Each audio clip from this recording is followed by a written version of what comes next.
Come and listen to my story about a man named Jed. A poor mountaineer, barely kept his family fed. And then one day he was shooting at some food, and up through the ground come a bubbling crude oil, that is, black gold, Texas tea. Well, the first thing you know, old Jed's a millionaire. The kinfolk said, Jed, move away from there. Said, California is the place you ought to be. So they loaded up the truck and they moved to Beverly Hills, that is, swimming pools, movie stars. The Beverley Hillbillies.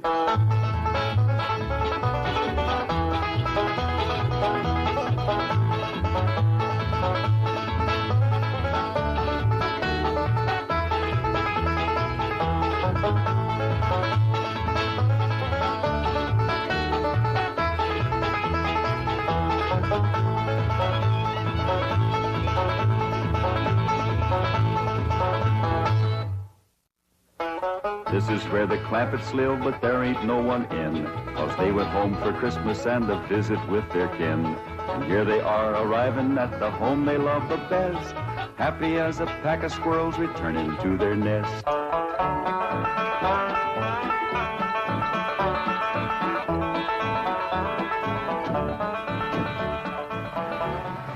Hi, Thunder Granny, the old place ain't changed a bit. Pretty as ever. Prettier with snow. Excuse me, Pa, but I got some friends to say howdy to. Yes, sir. They just don't make houses like this no more. Sure don't make them in Beverly Hills. I'll go get the bags, Uncle Jed. Reckon they just can't get wood like this. My grandpa chopped down the trees and built this all by hand. You say your grandfather built this cabin? He sure did. Oh, he must have been a remarkable man. He sure was. He finished the cabin in the morning, went to town, found a girl, courted her, married her, and carried her across that doorstep all before sundown. Tell me, Granny, was that 1897 or 1898? 1898. Yeah, that's right. She was 18 and Grandpa was 98. You say he was 98 and his bride was 18? That's right. Marriage didn't work out too good. Well, I don't doubt it. Yeah, Grandpa made the mistake of having his ma come live with him. Awful bossy old woman. Wouldn't let that little bride do nothing. Did everything herself. Your family has remarkable longevity. No. Yeah, they stretched the truth a little, too. Oh? Grandpa wasn't a day over 90 when he married that girl. And his ma didn't bust up the marriage. That poor little bride just wore out, having so many young'uns to take care of. Oh, what happened to Ellie Mae? Well, she just went to say howdy to some of her friends.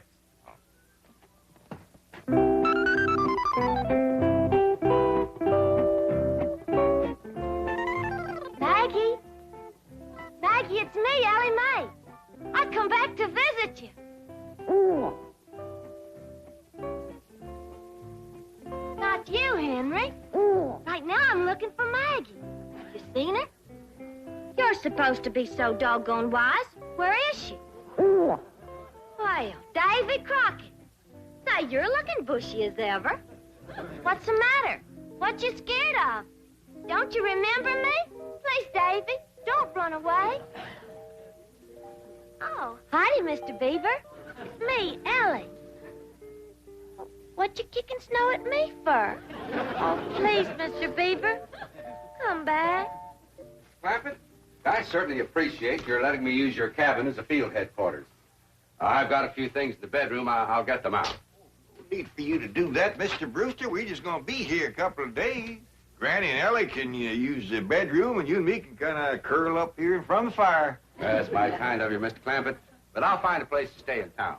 Well, no need for you to drive all that way through the snow. Why, you're here, you're by the oil field, and Granny cooks up a big meal that really sticks to your ribs. What you cooking tomorrow, Granny? My special Christmas holiday victuals. We'll start with red cabbage and green turnip tops, swimming with sorghum. Then what I call my heavenly hash. That's grits and chitlins, possum belly, hog jowls, and catfish. All minced together and simmered in gopher gravy. Post talk eggs.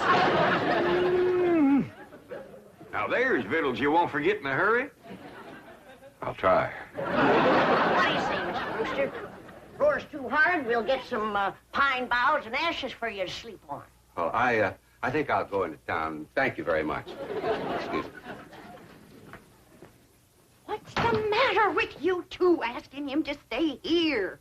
You want me to be a widow all my life? I was going to offer him my spare room. You ain't got no spare room, Pearl. I have if Jethro stays here. If Mr. Brewster stays with you and Jethrine, won't people talk? I hope so. Jed can insist on him marrying me. And I'm going to get him. Now's my chance. Lucky hole with making a man get married unless he wants to. He wants to? Why, that man's so in love with me he can't eat. Yeah, but are you in love with him, Pearl?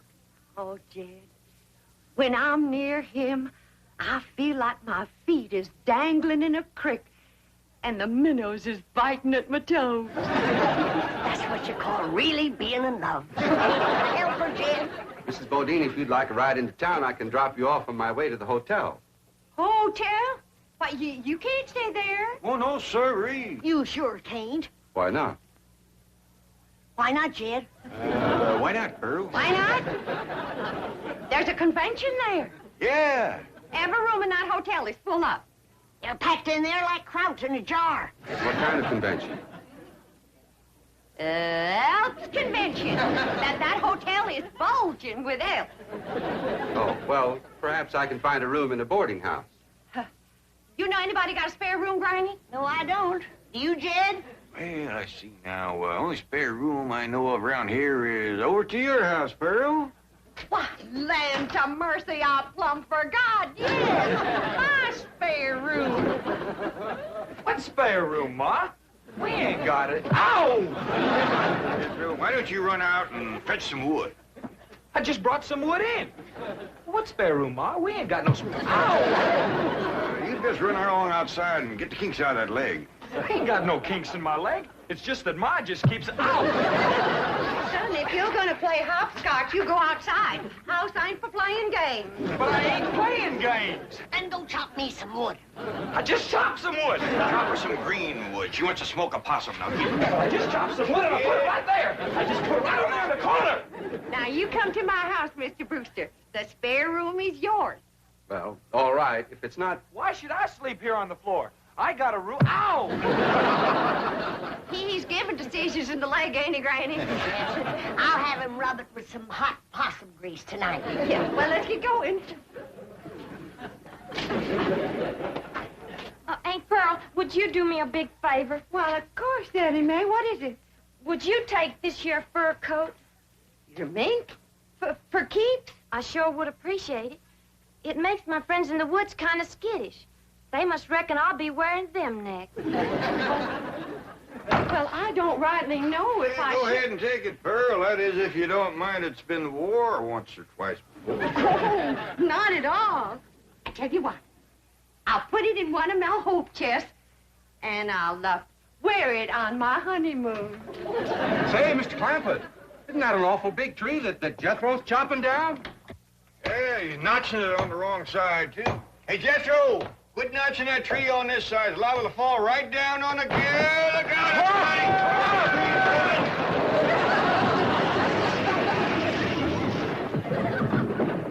It missed us. Praise the Lord. Well, the tree missed. We can get up now. Well, he might be chopping another one. Let's wait and see.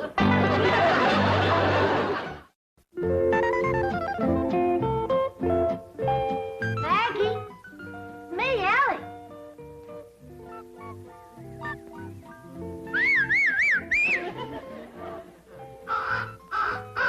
Freddie, you old rascal. I know you've seen Maggie. You'll go and get her for me. I'll give you something shiny. What would you like? How about this? Okay? There. Go find Maggie. Smelly. Hi there, Smelly. It's me, Ellie. The good thing you didn't see me in that mink coat. You might have got riled at me. There's one friend I don't want riled. It's you. Maggie, I knew Freddie would find you. Maggie, I'm so happy to see you. I told you I'd come and visit you, and here I am. Ellie? Ellie Mae, where are you? Over here, Paul. Now, don't you be scared of Paul. He won't hurt you none. Well, now, who's this? This here's my old friend Maggie. You remember her? Sure I do. Howdy, Maggie. Say, Ellie, we's all going over to Aunt Pearl's for supper. And after supper, we's all going over to that movie picture theater where Pearl works. Well, he'd rather stay here. Well, Pearl says there's going to be a brand new picture from Hollywood called Ben-Hur. Who's in it? According to Pearl, it's got the two biggest actors there is, Francis X. Bushman and Raymond Navarro. I'd still rather stay here, Paul. Now, we's all supposed to kind of surround Mr. Brewster and brag on Pearl's piano playing during the picture. Well, Jethro can brag extra for me. Jethro ain't going to be there. He just sat there all night and complained about Mr. Brewster having his room. Oh, come on, Ellie. Don't you want to help Pearl get a husband? Okay, Paul. Bye, Maggie. Well, Paul, ain't you gonna kiss Maggie goodbye? I don't reckon so. Her husband might not like it. Come on, Ellie.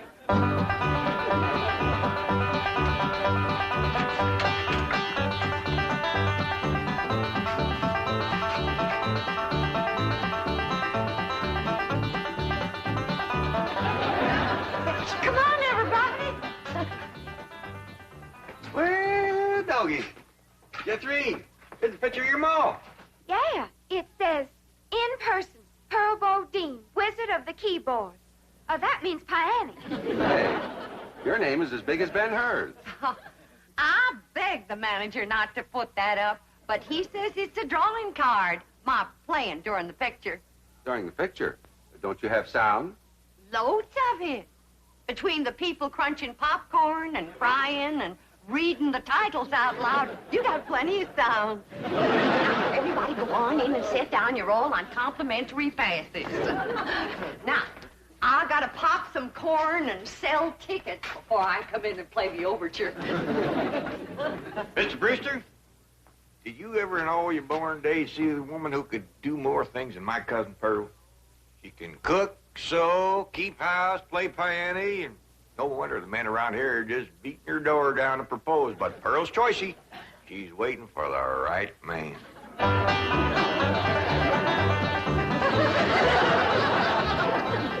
Here comes Aunt Pearl.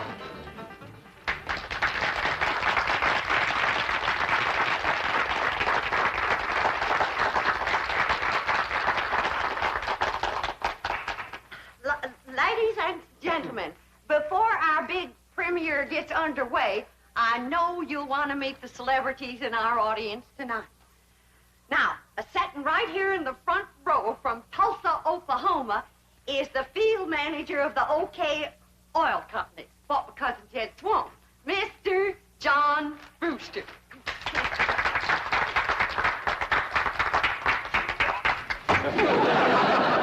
Who got tomato?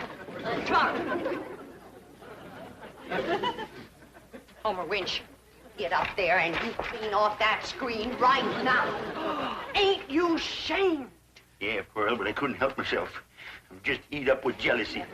I seen red. Well, I see it too, so clean off the movie screen. Ben-Hur'll look like he's bleeding before the chariot race ever starts. Exciting when you're mad, Pearl. Get up there, you coot.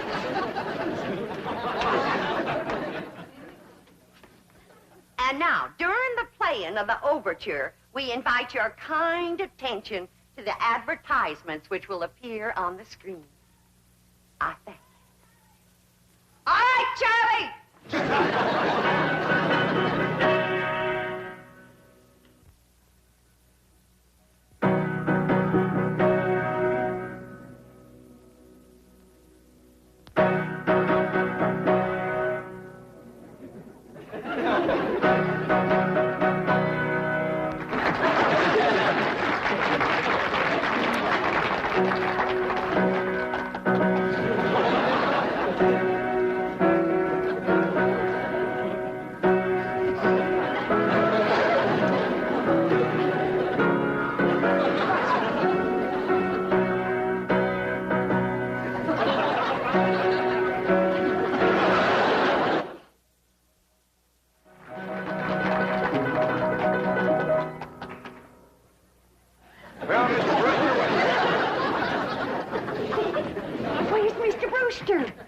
Dog if I know. I never felt him leave.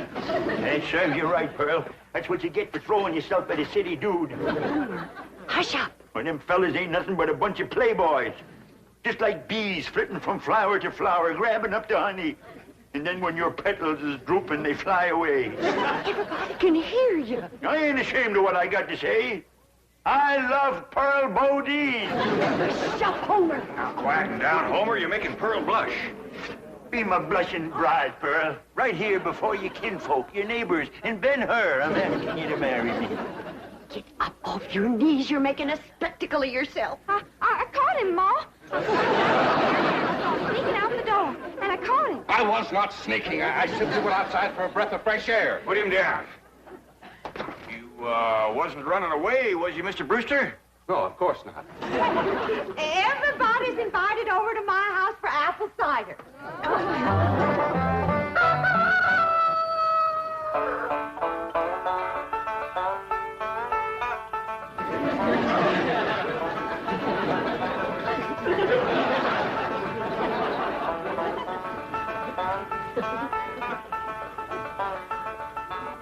Jed, wake up. Jed, you too, Jethro. Come on now, get out from underfoot, both of you. Granny, we was up late last night. Yeah, Granny, we want to sleep. It ain't what you want that makes you fat, it's what you get. Getting up off that floor.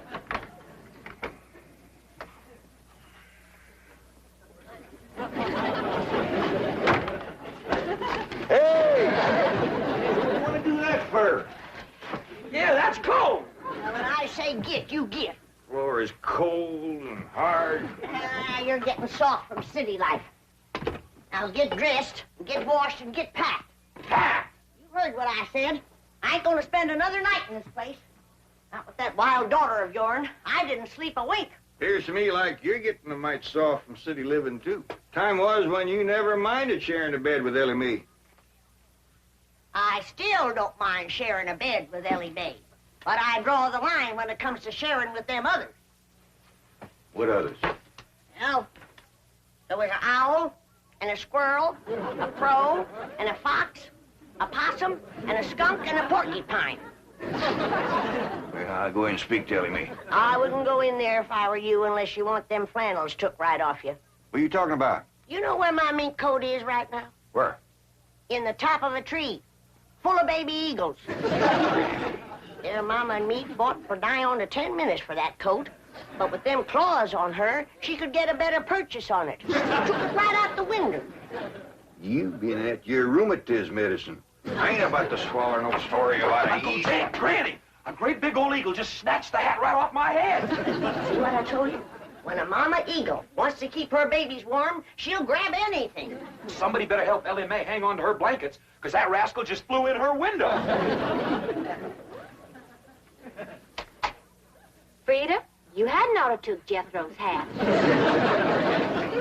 Never mind about Jethro's hat. Ask her to bring back Granny's mink coat. Only if she wants to. Frida, you bring back Granny's mink coat. And if she's took any suitcases, see if you can get them back, too. We's packing up. Sit down. Oh, excuse me.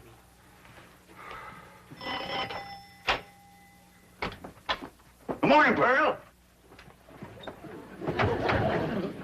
Homer Winch, I told you and I told you, don't come into my house without I invite you. I happen to be here in my official capacity as a jitney driver. You want no jitney. Well, Mr. Brewster does. Don't say nothing to Mr. Brewster, and I'll bake you 2 pies. Pearl, there's only one way you can seal my lips and stop my jitney. And that's with a smack. All right? No, I didn't say that kind.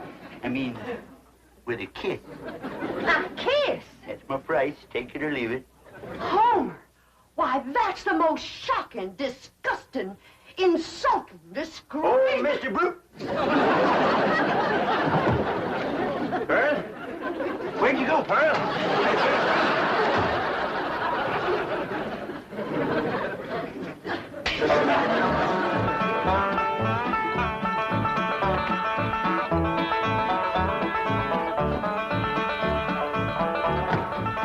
Ma's coming. coming, and boy, is she a driver. She must have heard we was leaving.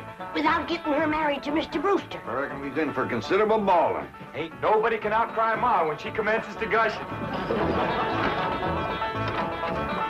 Pearl? I reckon you's heard we's going back to Beverly Hills. Oh, now, Pearl, you's bawling already. Don't worry, Pearl. You'll get a feller. Yeah, come on back to Beverly Hills with us. I can't. All right, Pearl, all right. I can't fight a woman's tears. We'll stay here until you marry Mr. Brewster. Yeah, Ma, and I'll be your best man. And you can wear that beautiful mink coat on your honeymoon. Pearl, what are you crying about now? The mink coat. What about it? I was driving down the road and a great big eagle took it right out of my lap. Don't you worry. Ellie Mae! Yeah, Pop? You shinny up that tree and tell that grabby eagle to give you back that mink coat for Pearl's honeymoon, or she ain't no friend of yours. Only if she wants to, of course.